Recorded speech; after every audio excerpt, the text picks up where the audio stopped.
இங்கே நம்ம என்ன பயன்படுத்துகிறோம்னா செக்கில் ஆட்டின கடலெண்ணெய், செக்கில் ஆட்டின நல்லெண்ணெய், இதுதான் நம்ம பயன்படுத்துகிறோம்.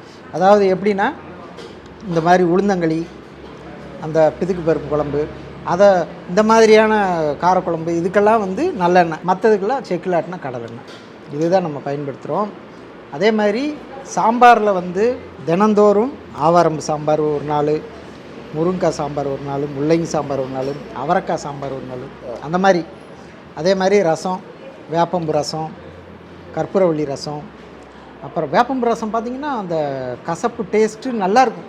ரெண்டாவது அதுவும் நம்ம அவரைக்காய் பொரியல் மாதிரி வேப்பம்பு ரசத்தை தொடர்ந்து உணவில் பயன்படுத்தி வந்தால் குடல், வயிறு, புற்றுநோய்களை தடுக்கக்கூடிய ஆற்றல் அதுக்கு இருக்குது. இதெல்லாம் டாக்டரே ஒரு ஹோட்டல் நடத்த போய் தெரியுது. நார்மலாக எல்லாரும் டாக்டர் படித்து கடை நடத்த முடியுமா? இந்த இனிப்பு இருக்குது, உளுந்தங்களி, இது நம்ம சாப்பிட்றோம்ல, திகட்டுதா? இதே இது நீங்கள் ரெண்டாவது ஒரு மைசூர் பாக்கு மாதிரி ஒரு ஸ்வீட் சாப்பிட்றோம், திகட்டுது. இன்னைக்கு இனிப்பு கடைகளில் இனிப்பு வாங்கிட்டு வந்து ஒரு மூலையில் வைங்க, எறும்பு கூட வரமாட்டேங்குது. ஏங்க அந்த காலத்தில் வீட்டில் இனிப்பு வந்துருச்சுன்னா 1 மணி நேரத்தில் வீட்டுக்குள்ளே எறும்பு வந்துடும். அந்த இயற்கை உணவு அதுக்கு தெரியுது. கெமிக்கல் உணவு எறும்பு கூட சாப்பிட்றது இல்லை. செந்தியில் அடிப்பார்ல இந்த பாருங்கண்ணே அப்படிங்கிற மாதிரி. அந்த காலத்து இனிப்பு தயாரிப்பு முறைகளில் கெமிக்கல்னு ஒன்று சேர்க்கணும் அப்படிங்கிற விவரமே தெரியாது. அந்த எண்ணங்களே அவங்களுக்கு வராது, விவரம் தெரியாது.